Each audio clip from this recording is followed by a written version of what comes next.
Hi, hello everyone. Career confusion, here's the solution. Career confusion, here's the solution. তো আজকের ভিডিওতে আমি আলোচনা করব কেরিয়ার কনফিউশন কিভাবে সলভ করা হয়।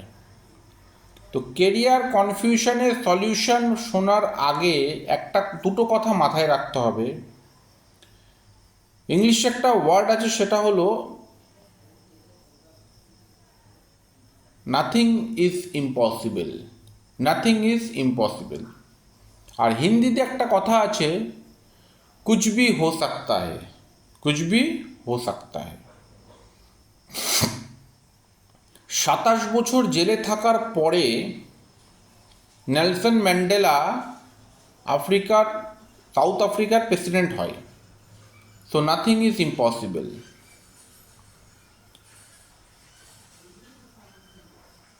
ধুতি পরে থাকা ব্যক্তিটার ফটো ভারতবর্ষের কারেন্সিতে আছে।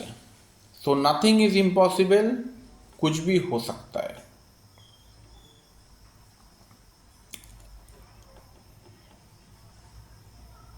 গ্রামে ঘুরে ঘুরে পেপার বিক্রি করা ছেলেটা ভারতবর্ষের প্রেসিডেন্ট হয় এবং ভারতকে নিউক্লিয়ার পাওয়ারে কনভার্ট করে APJ Abdul Kalam.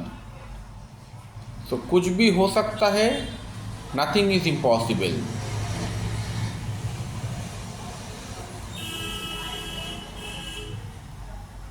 College drop out হওয়া ছেলেটা স্টিভ জবস অ্যাপেলের মতন বড় কোম্পানি বানিয়েছে। সো নাথিং ইজ ইম্পসিবল, কুছ ভি হো সকতা হ্যায়। অন্ধকারে ছোটবেলায় ভয় পাওয়া ছেলেটা এলন মাস্ক আজকের দিনে মঙ্গল গ্রহে জমি খোঁজার এবং ঘর বানানোর চেষ্টা করছে। সো নাথিং ইজ ইম্পসিবল, কুছ ভি হো সকতা হ্যায়। ট্রেনে চা বিক্রি করা ছেলেটা আজকের ভারতবর্ষের যশস্বী প্রধানমন্ত্রী হয়েছেন, Shri Narendra Modiji. So nothing is impossible, কুছ ভি হো সকতা হ্যায়। 30 বার ইন্টারভিউতে ফেল করা ছেলেটা জ্যাকমা আলিবাবার মতন বড় কোম্পানি বানিয়েছেন। সো নাথিং ইজ ইম্পসিবল, কুছ ভি হো সকতা হ্যায়। পেট্রোল পাম্পে কাজ করা ব্যক্তিটা রিলায়েন্সের মতন বড় এম্পায়ার বানিয়েছেন। সো নাথিং ইজ ইম্পসিবল, কুছ ভি হো সকতা হ্যায়। নিজের গ্যারেজে বসে অনলাইনে বই বিক্রি করার চেষ্টা করা ছেলেটা আজকে অ্যামাজনের মতন বড় কোম্পানি বানিয়েছে, যেখানে সব কিছু বিক্রি হয়। সো নাথিং ইজ ইম্পসিবল, কুছ ভি হো সকতা হ্যায়। তো কেরিয়ার কনফিউশনের সলিউশনের ক্ষেত্রে এই কথাটা কেন বললাম, এই ব্যক্তিগুলোর আমি এক্সাম্পল কেন দিলাম, সেটা হলো আপনি যদি কেরিয়ারের ক্ষেত্রে যে কোনো জিনিস চুজ করেন আর সেখানে 100% দেন, 100% টাইম মানি এনার্জি ইনভেস্ট করেন, সেখানে আপনি সাকসেস পাবেনই পাবেন।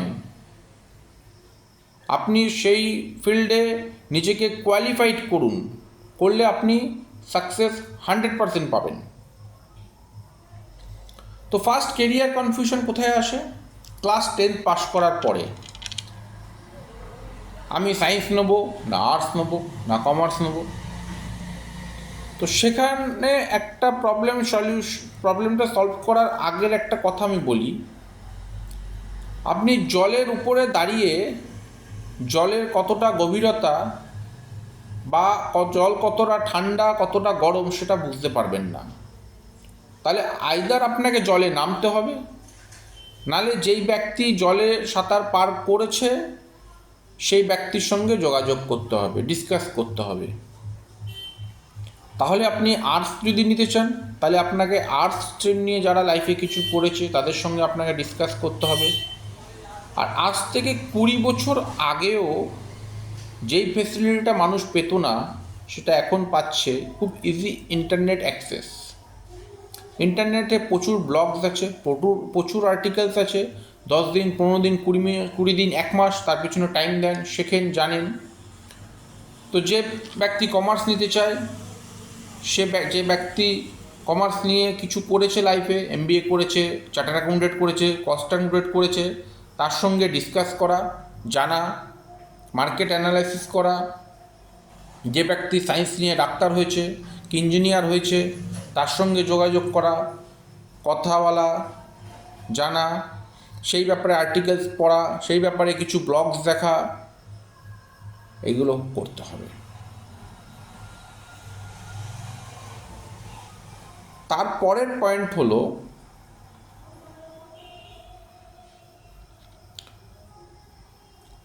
আপনাকে কোনো ডিসিশন আপনি নিয়ে নিলেন, নিয়ে নেওয়ার পরে যদি 6 মাস 1 বছর পরে দেখছেন কোনো প্রবলেম হচ্ছে, ফার্স্ট তো খুব স্ট্রং ডিসিশন আপনাকে নিতে হবে, একদম 100% পারফেক্ট হয়ে নিতে হবে, যাতে চেঞ্জ না করতেই হয়, 99.99% চেঞ্জ না করতে হয়। বাট তারপরেও যদি কিছু মনে হয় যে সেখানে সত্যিই কিছু প্রবলেম হচ্ছে, সেটা ভালো করে চিন্তাভাবনা করে যদি আপনি 6 মাস 1 বছর পর চেঞ্জ করেন, সেখানেও ভাবা উচিত কোনো প্রবলেম নেই। আপনি 70-75 বছরের অ্যাক্টিভ লাইফ লিড করবেন, তো সেখানে যদি 1 বছর চলে যায়, 6 মাস চলে যায়, 9 মাস চলে যায়, সেটা কোনো বড় ম্যাটার না। কিছু মানুষ টোন্ট মারবে, কিছু মানুষ তানা মারবে, শুনে নেবেন, নির্লজ্জ হয়ে যাবেন, গায়ে মাখবেন না, গায়ের চামড়া মোটা করে নেবেন, কোনো অসুবিধা নেই। তারা বলবে, বলে ভুলে যাবে, বাট কেরিয়ারটা আপনার, লাইফটা আপনার।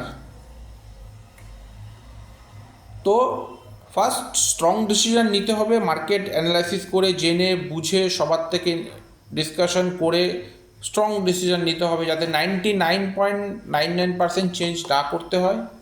আর চেঞ্জ করলেও 6 মাস 1 বছরের মধ্যে যদি চেঞ্জ করেন, সেখানেও কোনো সমস্যা নেই, কেন আপনি 70-75 বছরে অ্যাক্টিভ লাইফ লিড করবেন, সেখান থেকে 1 বছর 6 মাস চলে গেলে কোনো সমস্যা নেই। এবার এই কেরিয়ার কনফিউশনের যে সলিউশনের সঙ্গে সঙ্গে একটা জিনিস মাথায় রাখতে হবে, প্র্যাকটিক্যাল জিনিস। You need to become very practical. আমরা যে কোনো কেরিয়ার কেন চুজ করি? অর্থ উপার্জন করার জন্য।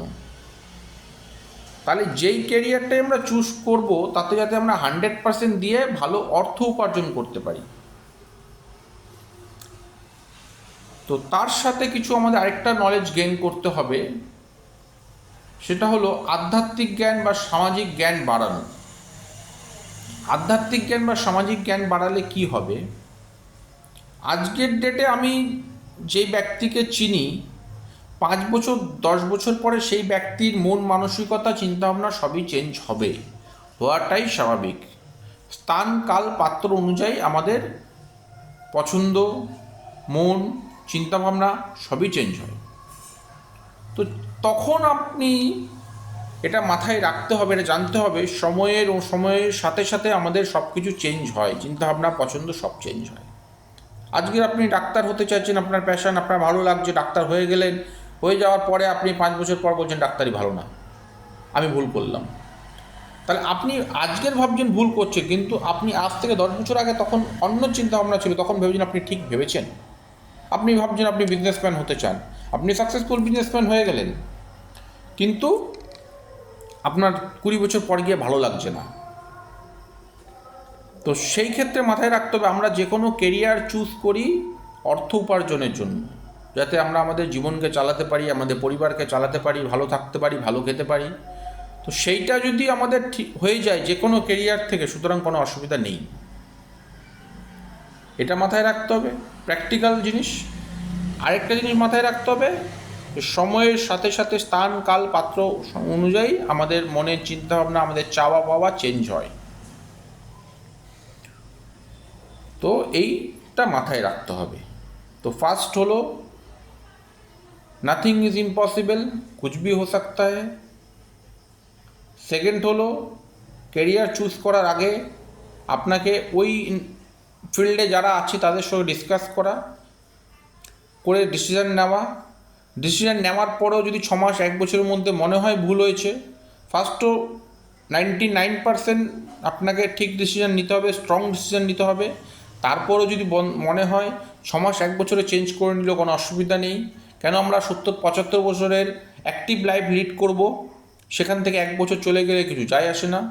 সে সময় যদি কেউ কোনো তানা মারে, কেউ কোনো টন্ট মারে, আমরা শুনে নেব, নির্লজ্জ হয়ে যাব, জবাব দেবো না, কান দেবো না, মাথায় গায়ে মাখবো না, করতে হবে। ফোর্থ হলো আমাদের কিছু আধ্যাত্মিক, সামাজিক আর প্র্যাকটিক্যাল জ্ঞান বাড়াতে হবে। সেটা হলো আমরা যে কোনো কেরিয়ার চুজ করি অর্থ উপার্জন করার জন্য। যে কোনো কেরিয়ার চুজ করার পরে যদি সেটা ভালো না লাগে, আপনি সাকসেসফুল হয়ে যাওয়ার পরও তখন মাথায় রাখতে হবে সেখান থেকে আমার তো অর্থ তো আসছে, আমার পরিবার তো চলছে, আমার জীবন তো ঠিকঠাক চলছে, সুতরাং তখন আর রিগ্রেট করার কোনো দরকার নেই।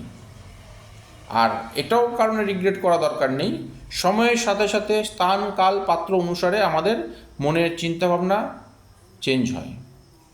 তো আশা করি এই ভিডিওতে কেরিয়ার কনফিউশন নিয়ে কিছু ভালো আইডিয়া আপনাদের দিতে পেরেছি। দেখা হবে পরের ভিডিওতে পরের টপিক নিয়ে। Thank you very much.